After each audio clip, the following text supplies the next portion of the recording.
સચ્ચિદાનંદ ભગવાનની જય.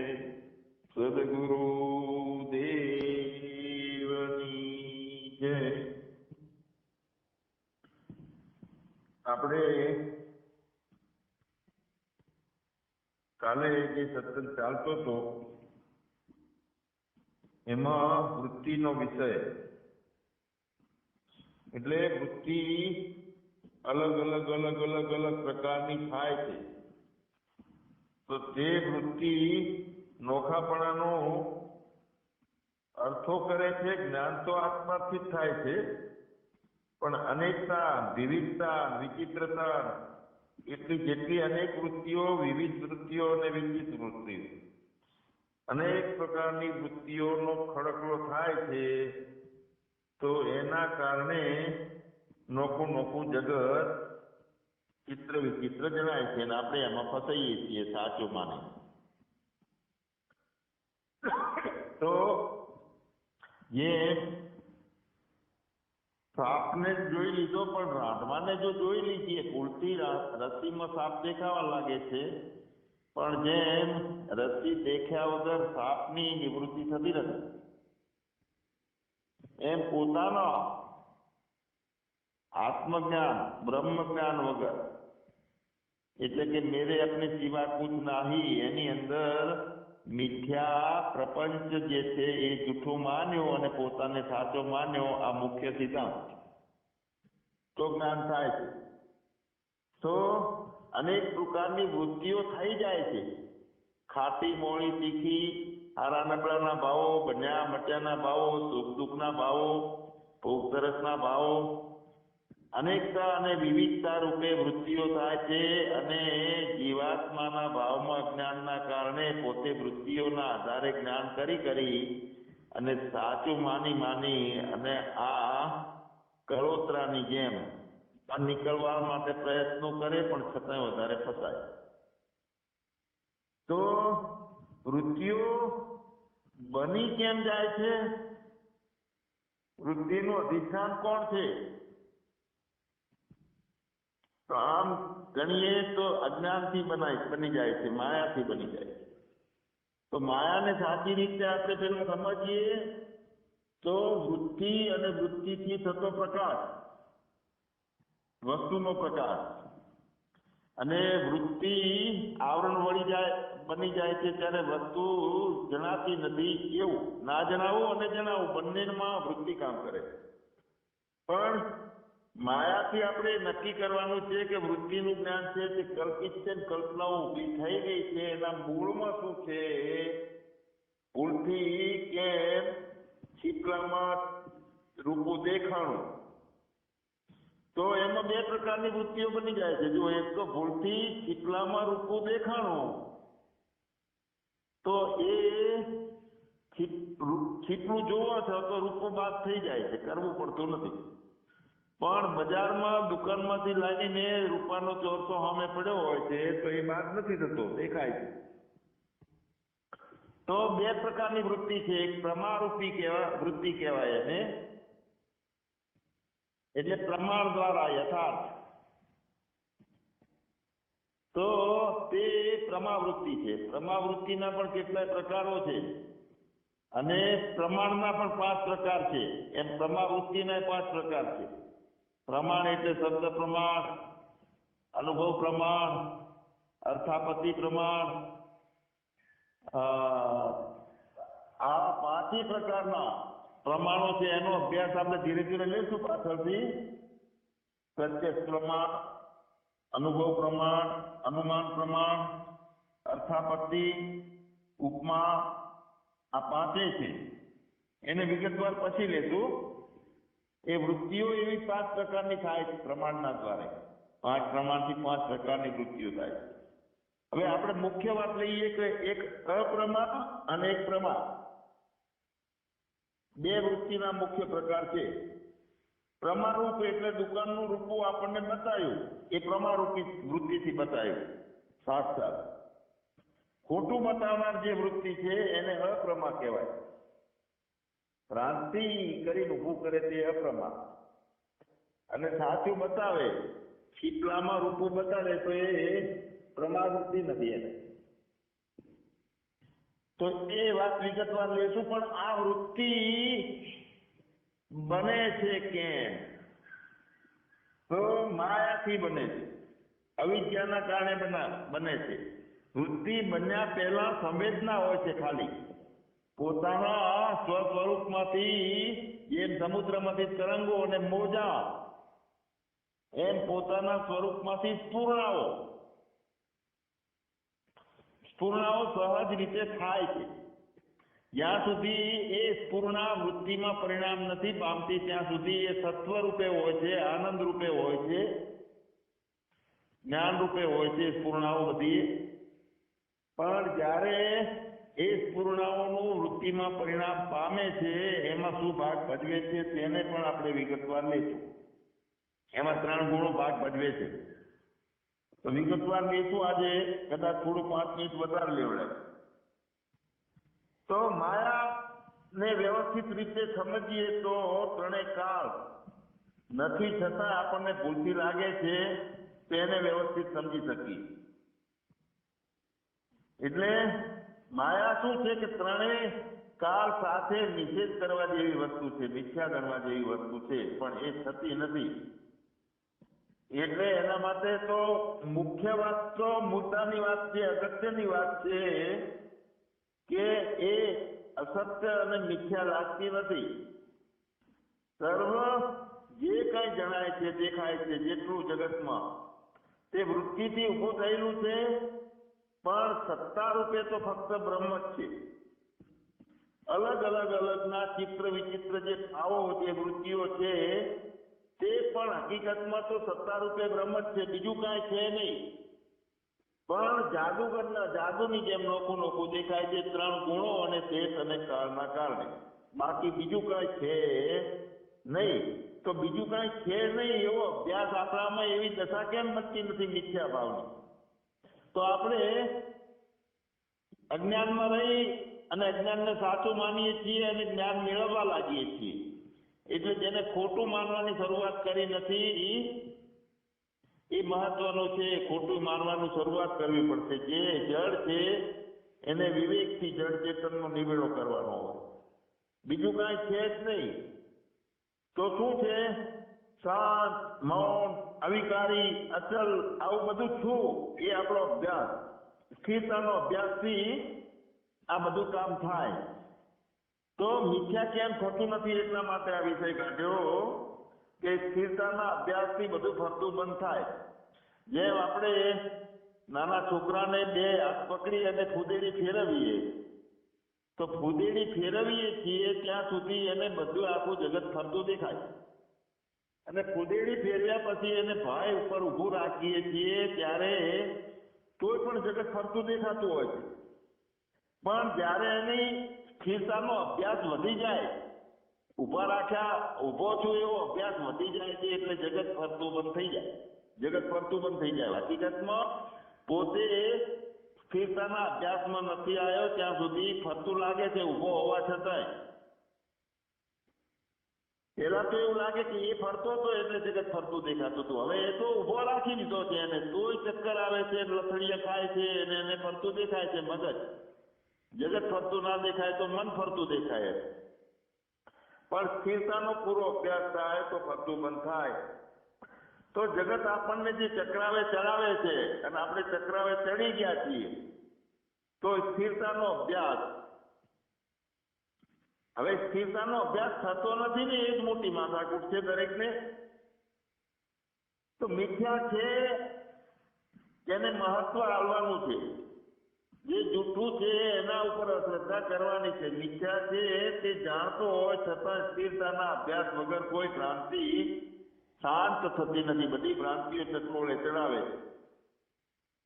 તો ત્યાં શું કરવાનું છે કે આપણા તત્વજ્ઞાનના અભ્યાસ, સતત પોતાના હુંપણાનો અભ્યાસ, એને મહત્તા વધારવાની છે. બીજું કાંઈ સાંભળવાનું બંધ કરાય, જ્યાં સુધી પોતાની સ્થિરતા ના થાય ત્યાં સુધી બીજું બધું ભમેડે.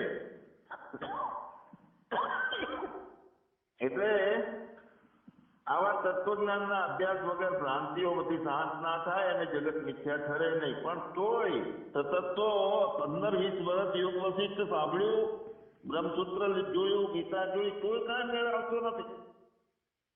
તો તત્વજ્ઞાનના અભ્યાસ વગર જગતના જે ભાવો છે શાંત નથી થતા. એનું હવે શું કરવું? તો મોક્ષનો છેલ્લો ઉપાય બતાવતા દરેક શાસ્ત્રોમાં, યોગ વશિષ્ઠમાં પણ કીધું છે, ગીતામાં કીધું છે, અને બધા ઉપનિષદમાં પણ વાત કરી કે મોક્ષનો ઉપાય જે શાસ્ત્રોએ બતાવ્યો છે એ છેલ્લો ઉપાય એ છે કે ગુરુને સેવા અને સમર્પણ ભાવથી વશ કરીને એમના મુખેથી મોક્ષના ઉપાયના જે સિદ્ધાંતો છે, એવા શાસ્ત્રો છે, એવું તત્વજ્ઞાન છે, એ અભ્યાસ એમના મુખેથી કરવો. તો ઉત્તમનો ઉત્તમ ઉપાય આ છે. એમાં પણ અતિ ઉત્તમ મુમુક્ષત્વ તો થયું, પછી અભ્યાસ પણ થયો, પણ મહાપુરુષ સંસર્ગ, શબ્દના રૂપમાં સંસર્ગ રે, પણ એના સાથે રહી અને જો જીવન જીવવામાં આવે ને એના સંસ્કારો અંદર ઓટોમેટિક ફિટ થઈ જાય. આપણે તો ઉત્તમ અભ્યાસ કરવો જોઈએ, ઉત્તમ મોક્ષના ઉપાય માટેનો ઉત્તમ અભ્યાસ, અને શાસ્ત્રીય હોય, ખાલી ભ્રાંતિઓમાં ના હોય કાંઈ. તો આ માયાને મિથ્યા ફેરવવા માટેની વાત કરી, કારણ કે બધી વસ્તુમાં પરમાત્મા સત્તા રૂપે રહેલો છે. તો બીજી બધી વસ્તુમાં પરમાત્મા સત્તા રૂપે રહેલો છે, તો બધી વસ્તુઓનો તો અંત થાય છે, પણ અંત નથી થતો એટલે એને મિથ્યા સત્ય માનવાનો છે ભગવાનને, અને અંત થાય છે એટલે માયાને મિથ્યા માનવાની. ભગવાન ની અંદર બધું રહેલું છે, સત્તા રૂપે ભગવાન છે, તો બધું વધે ઘટે છે ને વિકારી થાય છે. પરમાત્મા એવો ને એવો રહે છે. વૃદ્ધાવસ્થા, યુવાન અવસ્થાઓ બધી બદલાય છે. બધી આપણે પોતાનો અનુભવ છે આ બધું. તો મતલબ એ છે પરમાત્મા હંમેશા પૂર્ણ છે, અને આપણી જે કઈ આપણે ભૂલો કરીએ છીએ એ આપણે પરમાત્માને છોડી અને બીજા આત્મા બની ગયા છીએ. તો આપણી ભૂલો સાથે કોઈ સંબંધ પરમાત્માને નથી. જે વિષય બાધિત થાય છે તે ભ્રાંતિઓ વાળો છે, અને જેટલું જ્ઞાન થાય છે કોઈ વસ્તુને ઉત્પન્ન થતું નથી. રૂપાની જગ્યાએ છીપલું દેખાય છે એટલે છીપ ઉત્પન્ન થતી નથી. તો જ્યારે જગતના બદલે બ્રહ્મ દેખાય છે તો બ્રહ્મ કઈ ઉત્પન્ન થતું નથી જગત રૂપે. મૂળ વાત એ છે કે મિથ્યા વસ્તુનો બોધ એ પણ પરમાત્માના જ્ઞાનથી થાય છે, ભગવાનમાં થાય છે. જોઈએ ને આપણે કે મારામાંથી બધું ઉત્પન્ન, મય સકલમ જાતમ, મારામાંથી બધું ઉત્પન્ન થયું વૃત્તિ રૂપે, એમાંથી કેવી રીતે સ્થૂળ થઈ ગયું, દ્રવિત થઈ ગયું ને એ પણ આપણે વાતો લઈ લઈએ. પણ આ બધું જે કાંઈ થાય છે પ્રપંચથી, એમાં ભગવાનને નફો નથી, નુકસાન નથી. બધા અનુભવો આપણે વ્યક્તિ ભાવમાં ઉભા કરેલા છે, અને જેટલું જેટલું ઊભું થયું છે તો સમષ્ટિ મન એટલે હિરણ્યગર્ભ જે હૃદય છે, વિરાટનું હૃદય, વિરાટ ની અંદર બધા કારણો સમાયેલા રહે છે, સમષ્ટિના કારણો.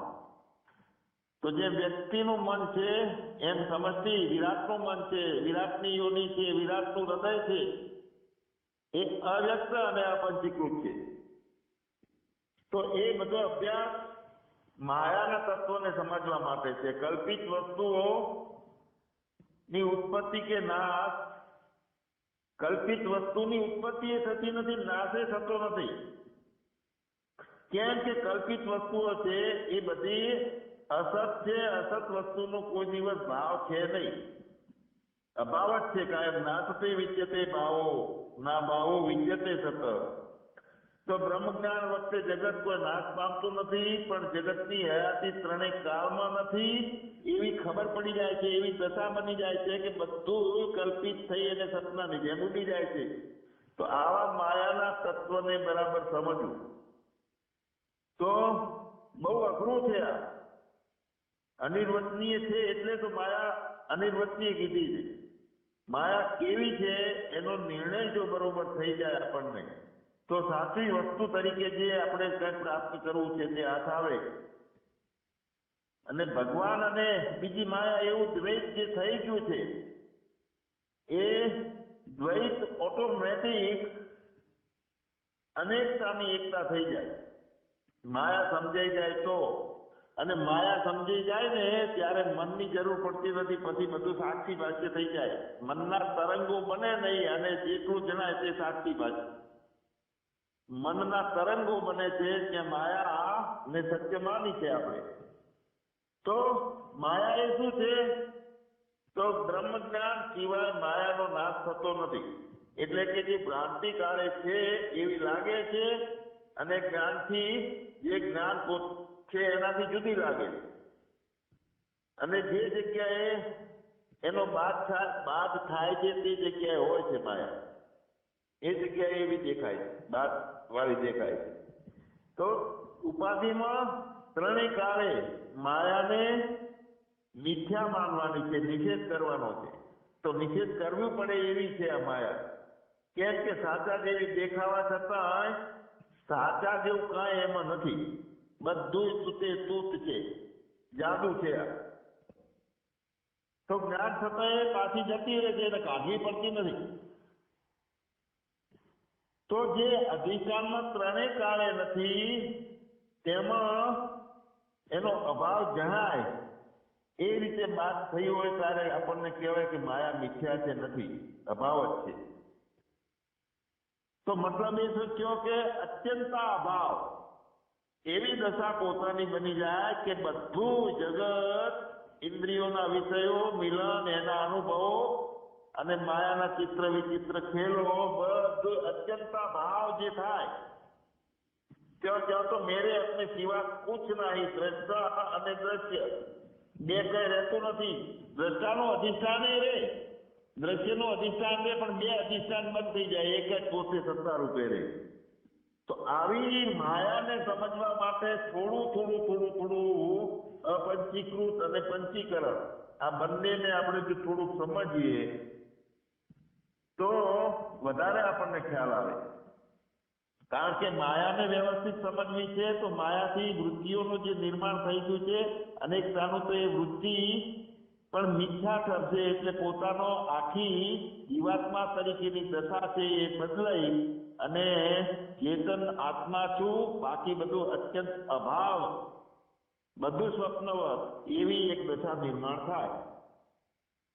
તો અહીંયા આત્મા નથી આવતો, નથી જન્મતો કે નથી જતો, તો મૃત્યુ પામતો એવું પણ નથી. તો પછી આપણને આ બધું છે, આવે છે, મૃત્યુ પામીએ છીએ આપણે, ને જન્મીએ છીએ, મરણીએ છીએ, ને આપણે એનો રોઈએ છીએ, શોક કરીએ છીએ.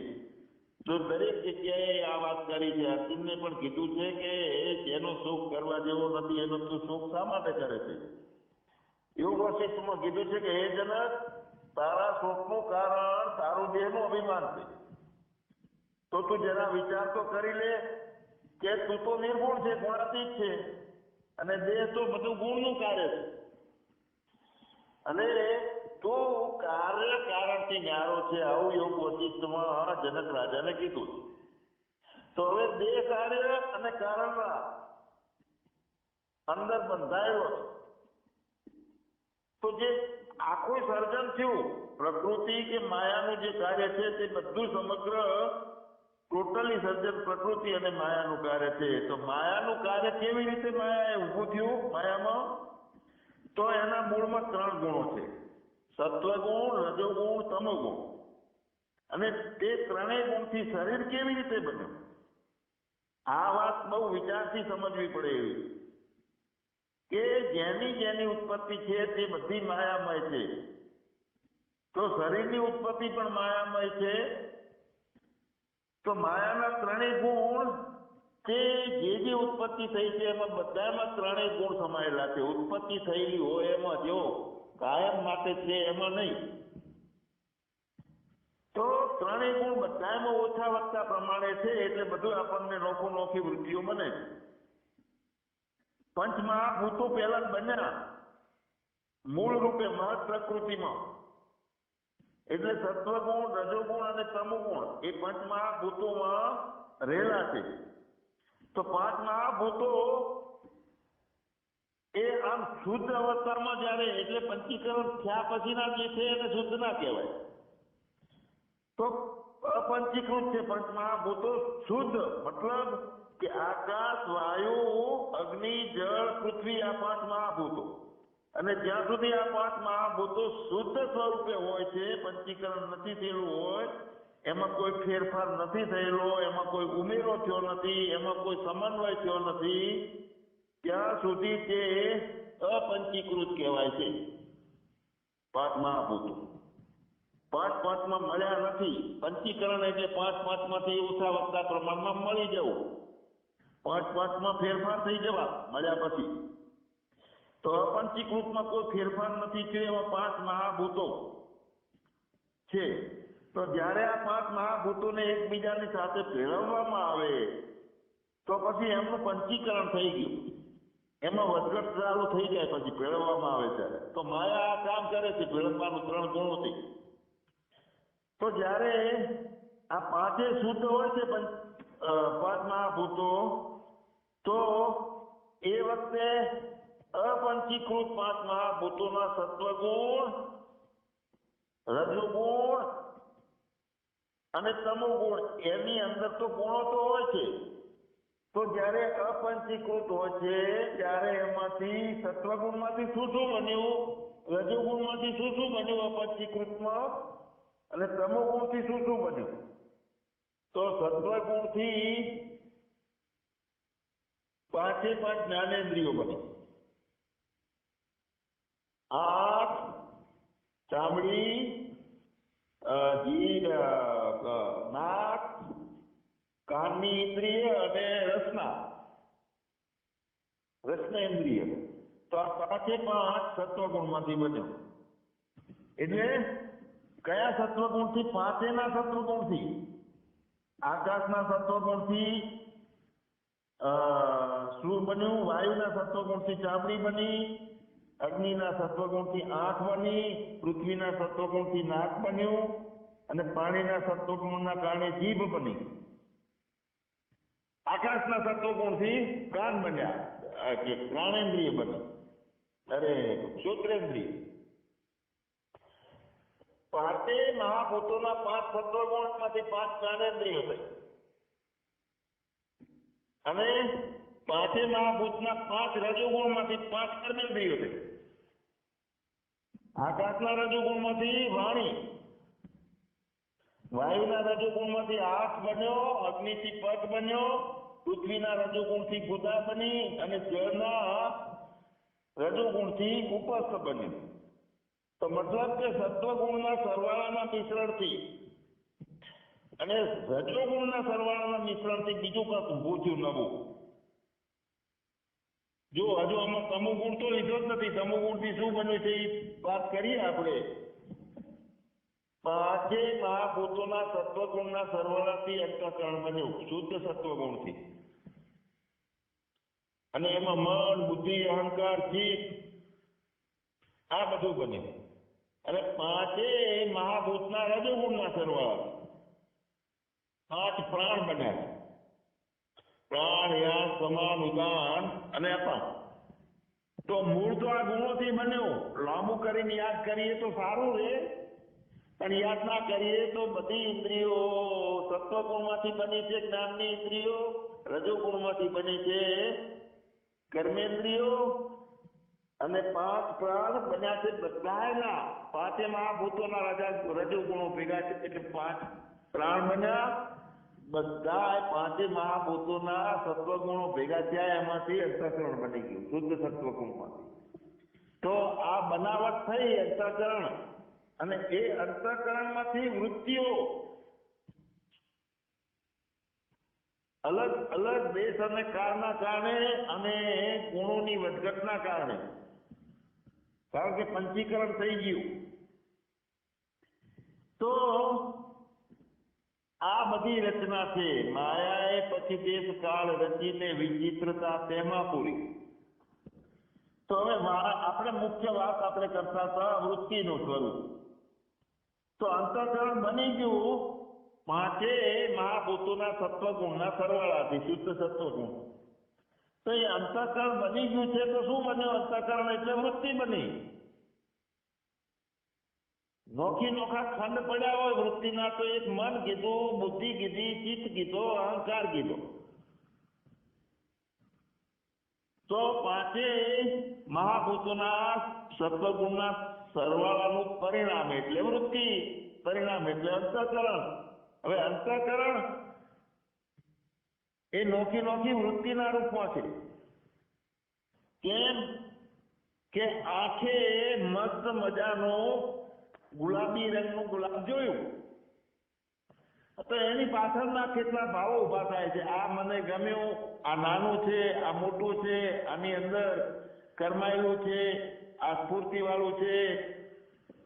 એ બધી ઉત્પત્તિ સ્થિતિ અને લયના ગુણો આવે છે, ગમા અણગમાના ગુણો આવે છે. એમાં એ ગુણોના કારણે રોગોમાં ફાયદાકારક છે એવા પણ જ્ઞાન ઉભા થાય છે. મતલબ કે એક ગુલાબ જોયું છે તો એની અંદર અર્થાપત્તિ વૃત્તિના ભાવમાં, અર્થાપત્તિ એટલે કે જે ગુણો રહેલા છે અને વ્યક્ત નથી એવું આપણે માનીને અર્થાપત્તિ કરી. જો આપણે 5 પ્રમાણ લેશું ને, શબ્દ પ્રમાણ, ઉપમા પ્રમાણ, અનુમાન પ્રમાણ, અર્થાપત્તિ, તો એ 5 પ્રમાણમાં વાતો કરશું આપણે. તો અંતઃકરણ એક મૂળ રૂપમાં વૃત્તિ છે. એ વૃત્તિ એક વૃત્તિના કારણે અનેકતાના અનુભવો ચિત્ર વિચિત્ર કરે છે, વૃત્તિ ઊભી થાય છે. હવે સુષુપ્તિમાં અંતઃકરણ નથી, છતાં જાગીને આપણે કહીએ છીએ કે હું આનંદથી સૂતો હતો. તો સુષુપ્તિમાં એવા અનુભવ માટે વૃત્તિ વગરના અનુભવ છે કે હું સુષુપ્તિમાં ઉભો હતો તો સ્મૃતિ લઈને કોણ આવ્યું? તો ત્યાં અવિદ્યા પરિણામ પામી ગઈ. અવિદ્યા છે એ પરિણામ પામી ગઈ. અવિદ્યાએ સ્મૃતિ ઊભી કરી અને મેં ખડકી દીધું ચિત્તની અંદર, અને જાગ્યા એટલે ખબર પડી કે જગત જેવું કાંઈ નતું અને હું શાંતિથી ઊંઘ્યો હતો. તો વૃત્તિ એની માં છે અવિદ્યા. અને જ્યારે જાગ્રત અવસ્થામાં વૃત્તિ કરતી નથી કામ, ત્યારે એની માને દયા આવે છે કે મારું છોકરું હોઈ ગયું છે એટલે લાવો હું કામ કરી લઉં. એટલે અવિદ્યા ડાયરેક્ટ કામ કરે છે સુષુપ્તિમાં. તો સુષુપ્તિમાં એવા અનુભવ માટે વેદાંતમાં પણ કીધું છે કે એ બધું અજ્ઞાનનું પરિણામ છે. તો ખરી રીતે અજ્ઞાન એ કોઈ સાચી વસ્તુ નથી, પણ જે દશામાં આત્માનો વિચાર નથી થઈ શકતો તો એથી એમ માનવું પડે કે ત્યાં અવિદ્યા તો છે જ. જે દશામાં આત્માનો વિચાર નથી થઈ શકતો ત્યાં તો વિચાર કરવા માટે ચિદાભાસ અને બુદ્ધિ જાગ્રત જોઈએ. તો જે દશામાં સુષુપ્તિની દશામાં આત્માનો વિચાર થઈ શકતો નથી એવી દશા છે, તો તે સુષુપ્તિની દશાને અજ્ઞાન દશા કહેવામાં આવે છે. અને ત્યાં અજ્ઞાનના પરિણામ એ સોચ્યું સ્મૃતિ એક પકડી એવી વૃત્તિ થઈ ગઈ. અજ્ઞાનના પરિણામને વૃત્તિ કીધી છે. તો અવિદ્યાનું પરિણામ, અંતઃકરણનું પરિણામ કહીએ અને માયાનું પરિણામ કહીએ તો બધી વૃત્તિઓ છે. હવે એમાં વૃત્તિના પ્રકારો ઘણા છે, વિગતવાર સમજવા છે. પણ વૃત્તિ ચેતનની સાથે તાદાત્મ્યનો ભાવ પામી અને પદાર્થનો પ્રકાશ કરે છે. પ્રકાશ કરવો એટલે જાણવું નહીં. જેમ કેમેરો હાથમાં લઈએ અને ફ્લેશ પાડીએ, આપણે ઊભા છીએ, સેજ અંધારામાં ઊભા છીએ છતાં ફ્લેશ આપણો અજવાળાનો ફોટો લઈએ તો આપણા શરીરને એ ફ્લેશે પ્રકાશ કર્યો અને ફોટો અંદરથી જ કર્યો. એ તો કેમેરાએ કર્યો, ફ્લેશે નહીં. અહીંયા વસ્તુનો પ્રકાશ થવો એટલે વસ્તુ પ્રતીતિમાં આવવી અને જાણવી, બે વસ્તુ નોખી છે. વસ્તુનો પ્રકાશ થાય બારે અને વસ્તુનો જાણકારી થાય પોતાનામાં, ચેતનમાં. અને અનેક પ્રકારની વસ્તુઓના ચિત્ર વિચિત્ર ભાવો થાય છે. તો તે ભાવો કરવામાં વચ્ચે અવિદ્યા નામની એક ભૂતળી ચુડવેલ કહી ગઈ છે. અવિદ્યા ખતરનાક છે. તો જ્યાં સુધી શરીર છે અને પ્રાણ છે ત્યાં સુધી અવિદ્યા રહેવાની. તો રહેવાની પણ આપણને નુકસાન ના કરે એટલા માટે જ્ઞાન દશાની જરૂર છે. અને એટલા માટે આપણે વૃત્તિને તો વધારે આવતીકાલે સમજશું, નોખી નોખી વૃત્તિના પ્રકારો. પણ એ અવિદ્યા, એ ચુડવેલ આપણને રોજ બળતરા ના કરાવે, દોડાદોડી ના કરાવે, વધારે બંધનમાં ના રાખે, રોવામાં ના લઈ જાય. એટલા માટે મોક્ષના ઉપાયો ગોતવાના અને શાસ્ત્રોને ઉપર મહત્તા આપવાની, અને એનાથી વધારે મહત્વતા ગુરુને સેવા અને સમર્પણ ભાવથી ગુરુને વશ કરવાના છે. ગુરુની અંદર કરુણા કેવી આવે, જેમ ગાયને વાછરડું જાય છે તો ગાયમાંથી દૂધની ખેર છૂટે છે ને, એ રીતે ગુરુના મુખેથી મોક્ષના ઉપાયો કરુણા સાથે, ભાવ સાથે, શાસ્ત્રો રૂપે, વેદાંત રૂપે, તત્વજ્ઞાન રૂપે, એ એમના મુખેથી જયારે આપણે નીકળે પૂર્ણ શાસ્ત્રો, ત્યારે એનો અભ્યાસ કરીએ અને આપણી દશા પલટી મારી જાય. નહીતર ત્યાં સુધી તો કોરા ને કોરા. સચ્ચિદાનંદ ભગવાનની જય. સદગુરુ